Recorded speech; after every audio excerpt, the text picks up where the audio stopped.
Session ke-6 mengungkap rahasia nubuatan 7 hari pembenahan bumi untuk hari ketiga.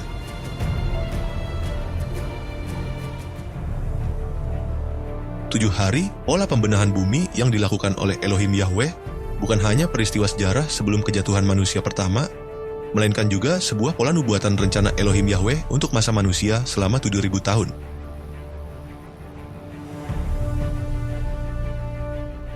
Hari ketiga atau masa tahun ke-3000 setelah kejatuhan Adam dan Hawa ke dalam dosa.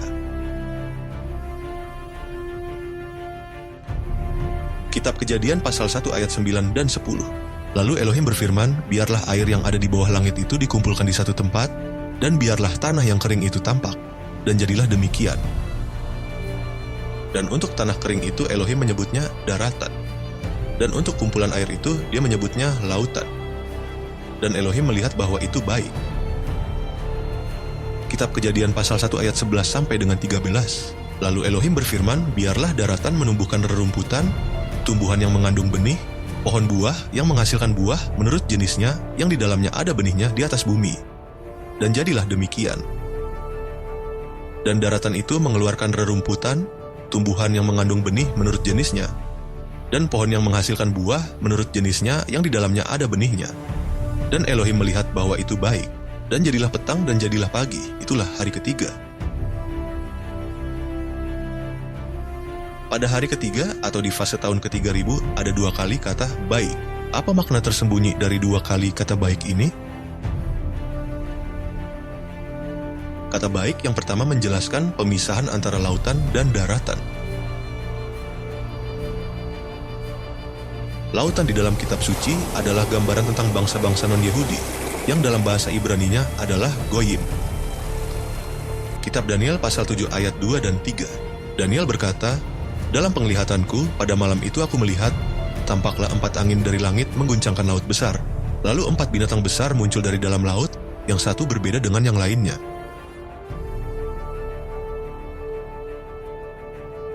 Daniel mendapatkan pewahyuan dari Elohim Yahweh mengenai 4 binatang yang muncul dari dalam laut, beserta dengan penjelasannya.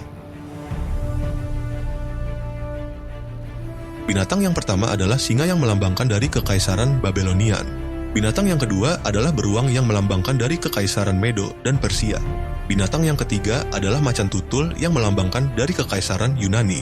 Dan binatang yang keempat adalah binatang yang menakutkan dan mengerikan dan sangat kuat yang melambangkan kekuasaan anti-Yeshua HaMasyiah yang dimulai dari kekaisaran Romawi sampai dengan munculnya penguasa 666. Keempat binatang ini muncul dari dalam lautan, yang berarti keempat penguasa dunia ini muncul dari bangsa-bangsa non-Yahudi. Dari sinilah kita mendapat pengertian bahwa lautan adalah gambaran simbolik dari bangsa-bangsa non-Yahudi. Jika lautan di dalam kitab suci adalah gambaran tentang bangsa-bangsa non-Yahudi, yang dalam bahasa Ibraninya adalah Goyim, maka daratan adalah gambaran dari bangsa Yahudi. Bangsa Yahudi dipisahkan Elohim Yahweh dari bangsa-bangsa non-Yahudi. Dan hal ini dimulai sejak bangsa Israel keluar dari perbudakan di Misraim. Kitab Keluaran pasal 12 ayat 51. Pada hari yang sama itu, Yahweh membawa Bani Israel keluar dari tanah Mesir bersama pasukan-pasukannya. Melalui bangsa Israel, maka segala bangsa di atas bumi akan mendapat berkat. Kitab Kejadian pasal 18 ayat 18. Bukankah sesungguhnya Abraham akan menjadi bangsa yang besar dan berkuasa, dan olehnya segala bangsa di bumi ini akan diberkati. Berkat terbesar untuk dunia adalah Sang Penyelamat manusia dari penghukuman kekal di dalam lautan api, yaitu Yeshua HaMasyiah yang berasal dari bangsa Israel, dari suku Yehuda.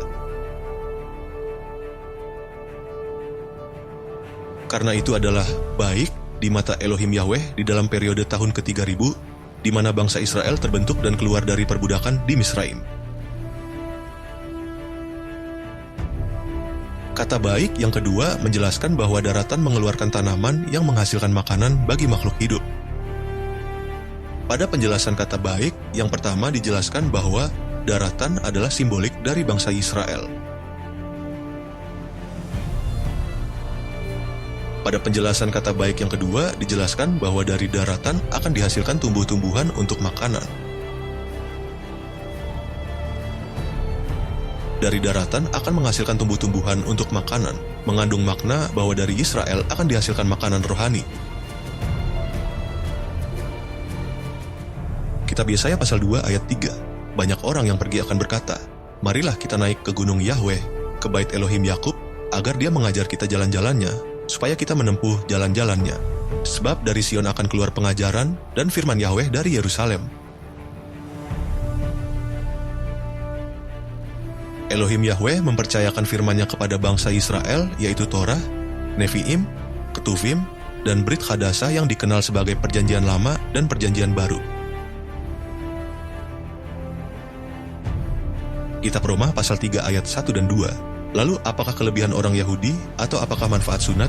Tentu saja banyak manfaatnya, terutama karena kepada merekalah, yaitu kepada bangsa Yahudi, telah dipercayakan firman Elohim. Pada hari ketiga atau pada fase tahun yang ke-3000, Elohim Yahweh memberikan firman-Nya kepada seluruh bangsa di muka bumi, yaitu Torah, melalui bangsa Israel. Setelah Israel keluar dari perbudakan di Misraim, pada tahun yang sama Elohim Yahweh memberikan Torah kepada bangsa Israel. Dan peristiwa ini terjadi di dalam hari ketiga atau pada fase tahun ke-3000 setelah kejatuhan manusia ke dalam dosa. Kitab Keluaran pasal 31 ayat 18. Dia, yaitu Elohim Yahweh, memberikan kepada Mose kedua loh kesaksian, yakni loh-loh batu yang ditulis dengan jari Elohim, setelah dia berhenti berbicara kepadanya di Gunung Sinai. Adalah baik di mata Elohim Yahweh pada fase tahun ke-3000, Torah diberikan kepada seluruh bangsa di muka bumi ini melalui bangsa Israel.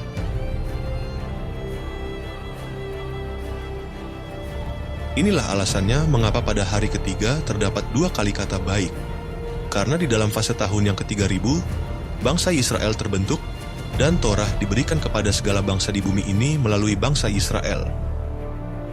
Subscribe dan share untuk menjadi berkat karena kedatangan Raja Yeshua sudah sangat dekat. Jangan lupa mengaktifkan tombol lonceng agar mendapatkan update untuk video-video selanjutnya. Untuk mendapatkan pengajaran-pengajaran Dafar Elohim Yahweh, silahkan kunjungi link ini. youtube.com/pelayanan-Yosef Roy 197. Untuk baptisan di dalam nama Yahweh, Yeshua Hamasiah, dan Roh Yahweh Elohim, silahkan menghubungi nomor WA +1909 991 4859. Bapa Yahweh di dalam Yeshua Hamasiah memberkati saudara-saudari sekalian. Maranatha, Shalom.